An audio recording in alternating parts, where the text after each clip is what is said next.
Brigadier General Charles McGee.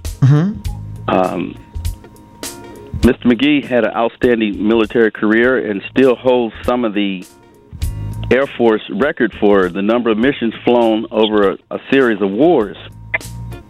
You've also seen him at the Super Bowl game. He was at the pregame festivities. He also handed the coin toss to the referee for that. He was also I saw him at the State of Union address. Right, exactly. And Mr. McGee actively speaks throughout the community, throughout the states. He's just turned 100 past December, and he's still moving around. He's getting around, still driving. Yeah, looks good too. Yes, he does. Yeah.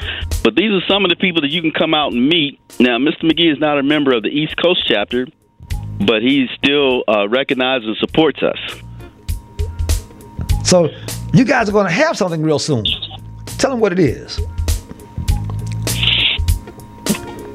Well, Eddie want to talk about the commemoration event that we unfortunately had to pull due to the coronavirus pandemic.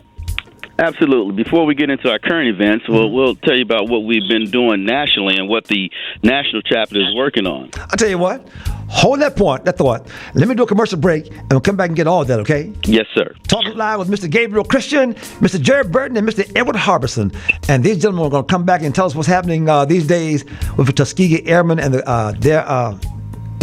their committee and everything, and their involvement. And we're going to find out some more about these historic Tuskegee Airmen next on the Winston Chaney Morning Show. The 2020 primary season is here. Get registered in your state and make the ad council. Wake up. Wake up. Wake up. Wake up to the Winston Chaney Show, 6 to 10 a.m. Come on, let's do this. Okay. On 1340 WYCB. At 9:33, I'm Winston Chaney, got you until 10. And this morning, I've got you with a wealth of black knowledge, of black history. Talking live with Gabriel Christian, Mr. Jeff Burton, and Edward Harbison. I think I was talking to Mr. Jerry Burton, I believe, when we took a break. Is that right? Yes, sir. I'm here. If you want to continue, you can, sir. Go ahead. Yes, sir. I just wanted to make sure everybody understood that the three gentlemen that you have as guests today, we're not just random community members. Right. We are a part of an organization that was established by Tuskegee Airmen and other members of the D.C., Maryland, and Virginia community, and also members from the East Coast. Okay. They were having separate events, and they decided that they needed to make a real group, an organization that would help young people. Okay. And that's the focus. We are the part of the East Coast chapter, Tuskegee Airmen Incorporated, the original chapter of the 50-plus chapters around the nation. And we were chartered in Washington, D.C. in 1973 as a nonprofit organization. And we remain that way today. Okay. We're still a nonprofit. And what we do is we focus on the legacy of the Tuskegee Airmen, the true legacy. Gotcha. There's a lot of stories and movies and folklore that goes around for organizations or men or women that, that are part of different groups. But we want to make sure we focus on the true legacy of the Tuskegee Airmen. And the second focus is youth education. We want to make sure that we inspire youth to continue to do good things, not just fly in airplanes. Right. Whatever they want to do. And we put our money where our mouth is. We average $15,000 in $1,000 individual scholarships to young graduating high school seniors. $1,000 per person when they graduate high school to go to any school they want to go to. That includes Howard, Hampton, Yale. We put our money where our mouth is. All they have to do is qualify. The first qualifier is to apply.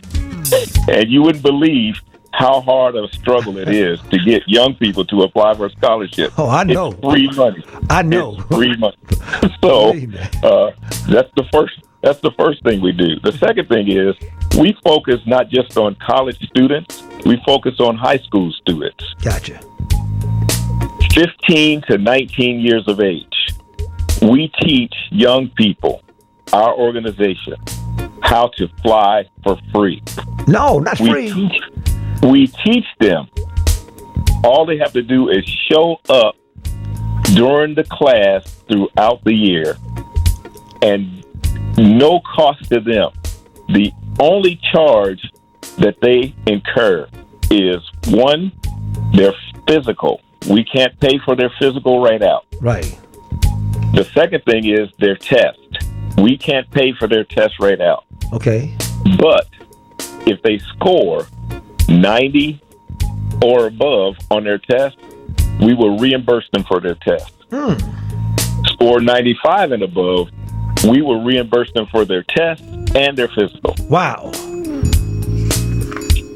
Now, how Learn hard to fly for free. how hard is getting the word out? It's very hard. Yeah. And we thank you, first of all, for allowing us to tell our story. This is the first step. Gotcha. The community is what we do. The second thing is we have a website, of course, like everybody else. Hold on, tell me this. www. Hold on. Before you get there, what's the name of the group? East Coast Chapter, Tuskegee Airmen Incorporated. Gotcha. East Coast Chapter.